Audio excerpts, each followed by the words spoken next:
You know what I'm here for. Back on top, punching the clock, clutching sanity. I got more cribs than Habitat for Humanity. What's good, y'all? Welcome back. Daily December continues. It's a late upload, I know, but we're just gonna pretend it's still Saturday. And Saturday night had a lot of great games that I got to tune into, and it got me thinking about, is there a clear-cut best team in the NBA right now? Top 3 teams in the West are playing really good basketball. We're gonna talk about them in a second, but it just really got me thinking about, is there really a clear-cut best team? Because honestly, I'm not too sure right now. A lot of teams have looked very good, mainly in the Western Conference. The East is a little bit of like a mess right now. Like, there's some really good teams, but teams are dealing with different issues. Like the Bulls are dealing with health and safety protocols. Obviously, the Nets are not at full strength, but they're still playing good ball. Bam Adebayo's out for the Miami Heat. The Bucks are just getting back to full strength, you know, playing their guys every single night. So the East is a little bit more crazy. We might have to talk about that in another video. But the Western Conference has some heavy hitters in it, man. Phoenix Suns, we know they went on a long winning streak. They didn't lose the entire month of November. Golden State Warriors right now, I think, are the best team in basketball. Maybe the Suns overtook that after tonight's action. And then the Utah Jazz is the team that I want to start out with. The Utah Jazz are playing really good basketball here of late. And the Jazz are kind of weird. Like, they're a team that's always good in the regular season. We saw last season they were the best team in basketball pretty much the entirety of the year. But we was just kind of like, well, are they a different team? I was starting to think that they were getting towards being a different team.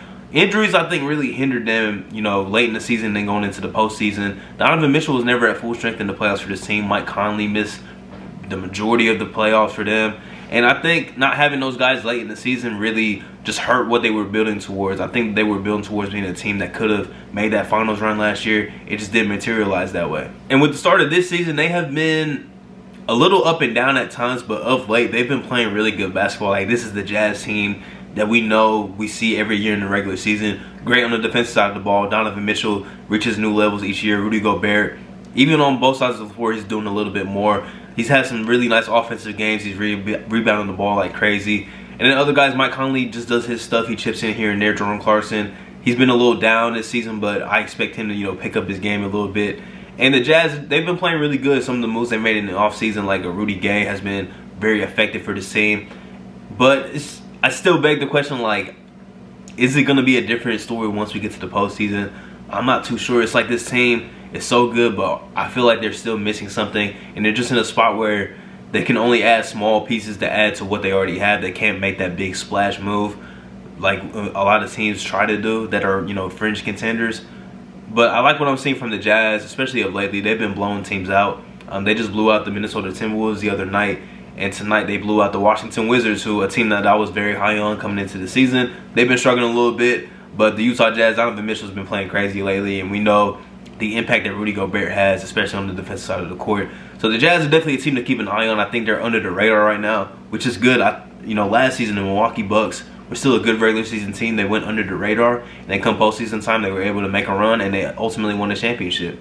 It's not bad being under the radar, especially when you're a team that is known as always a good regular season team but can't get it done in the playoffs. I think this is a good spot for the Jazz. Maybe 2 or 3 weeks ago, you could have argued that the Golden State Warriors were clearly the best team in basketball.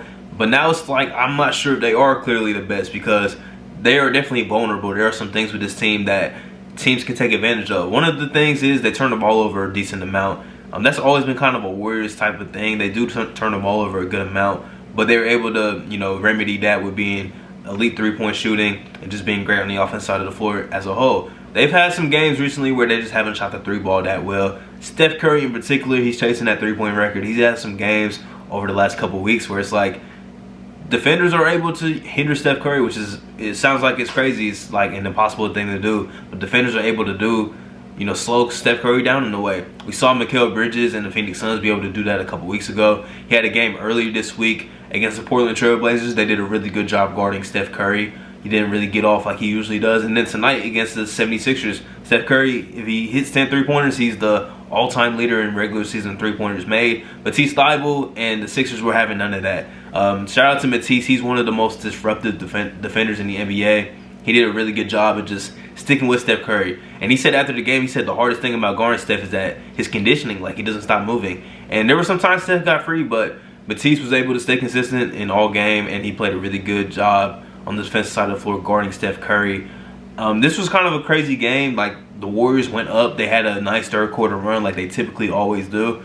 But then Philly was able to respond, and the bench for Philly played really well. Joel Embiid didn't have an amazing game, but he was impactful. He hit big shots down the stretch. Seth Curry hit some big shots down the stretch. You mentioned Matisse's defense. Tyrese Maxey had a very good, fourth quarter. He hit some big shots down the stretch too. Very good game from the Sixers, being able to weather the storm. The Sixers are in a weird spot. We know about the Ben Simmons stuff and all that. They've been struggling of late, but Joel Embiid is still just getting back into condition. I believe when he plays, they're 12-5 on the season, so they're still a very good team when they have all their guys playing. They've just dealt with a lot this season. Hopefully, they can pick it back up. But I'm not sure if the Warriors are clearly the best team in the league. Obviously we want to see Klay Thompson back on the court. We want to see James Wiseman back on the court also. They haven't had all their guys at full strength, but it's been a little up and down recently for the Warriors after that great start. It's been a little shaky lately, but we know Steph Curry's going to pick it back up. We know the team is going to pick it back up. And when they do, they're going to look like the well-oiled machine that they typically do. But it makes for a better storyline that there's not really clearly a best team in basketball. Like last night, the Phoenix Suns, they played against the Boston Celtics, and they dominated the Celtics. They look like one of the best teams in the league, which they are. But it's just like any given night, like Utah looked very good tonight. The Warriors have looked very good over the course of the season. Phoenix has looked very good over the last month. They've been dominating. It just makes for good storylines that there's parity in the NBA. Like, we don't know who the clear-cut best team is, especially in the Western Conference. The East is just, like I said, it's jumbled. It's a mess. There's a whole bunch of teams that are like so close to like a 500 mark. Since we're talking about the East, shout out to the Cleveland Cavaliers. They are playing just amazing basketball. I got to shout out the Cavs every single time. I don't know how many All-Stars they're going to have, but the All-Star game is in Cleveland this year. They definitely should have at least one.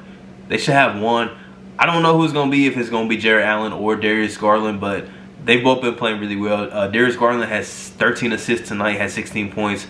He played really well.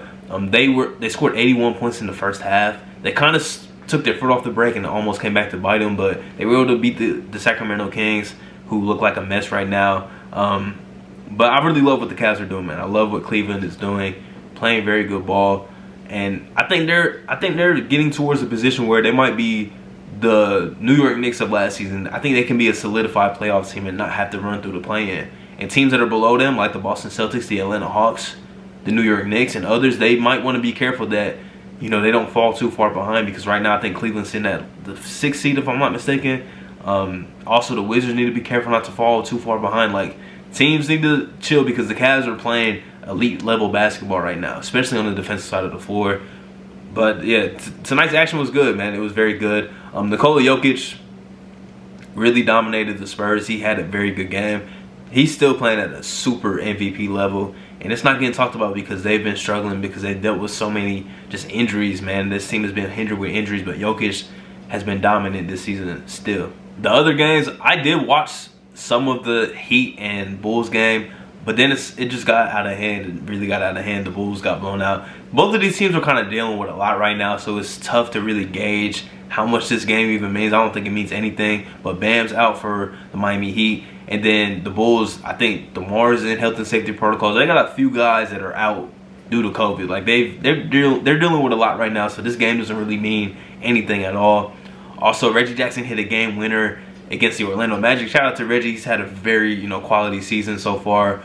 And this was without Paul George too. So, that's a good sign that they can win games without PG, even if it's not against a great team, which the Magic are not a great team, but they're still a good team that have beaten quality opponents this season in only their 5 wins. Then the last game, the Houston Rockets, after winning 7 straight, they've lost 2 in a row.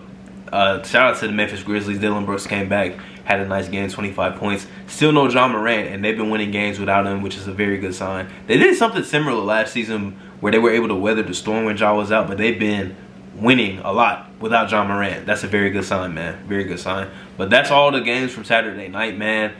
The Western Conference, man, got some tough teams in it. I might have to make a whole video about the East, or I might just do the teams that are like kind of middle of the pack, because there's a lot of teams that are like, a few games above or below or right at 500. So I think that'll make for good conversation, man. But if you enjoy, leave a like, subscribe. It helps out the channel a lot. And I'll be back tomorrow to talk more basketball with y'all.